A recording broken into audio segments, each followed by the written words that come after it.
பிரபலமான கோயில் ஒன்றின் உற்சவ சிலை செய்யும் பணி நடந்தது. பஞ்சலோக சிலை வார்க்கப்பட்டது. சூடு அடங்கும் முன்பே சிலையை வெளியே எடுத்ததால் அதில் பிசுறுகள் இருந்தன. அவற்றை நீக்க தலைமை சிற்பி முயன்றபோது அவரது உடம்பில் எரிச்சல் பரவியதோடு மயக்கம் அடைந்தார். சிறிது நேரத்தில் கண்விழித்த அவர், தெய்வ சாநித்தியம் நிறைந்த இச்சிலையை தொட பயமாக இருக்கிறது, பிசுறுகளை போக்கும் சக்தி எனக்கு இல்லை என்றார். பிசுறுடன் உள்ள சிலையை கொண்டு திருவிழா நடத்தக்கூடாது என்பதால் அதை ஒரு அறையில் வைத்தனர். சில காலம் கழித்து கோயிலுக்கு காசியிலிருந்து ஒரு வேத பண்டிதர் ஸ்ரீ சாம்பையர் வந்தார். மூலவரை தரிசித்த பின், இங்கே உற்சவர் இல்லையா என கேட்டார். உற்சவ சிலை பற்றி அவர் அவரிடம் விவரித்தார். சிலையை பார்த்த பண்டிதர், நீங்கள் புண்ணியவான்கள், மூலவரிடம் உள்ள தெய்வ சக்தி உற்சவரிடமும் உள்ளது. இந்த சிலையை தியானிக்கலாமே தவிர உளியால் செதுக்க முடியாது. அதனால் ஆத்ம சக்தியால் தூய்மை செய்கிறேன் என்றார்.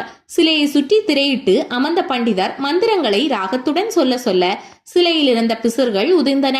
முன்பை விட சிலை பளபளப்புடன் காட்சியளித்தது. இச்சம்பவம் சென்னை கந்தக்கோட்டம் முருகன் கோயிலில் 17ஆம் நூற்றாண்டில் நடந்தது.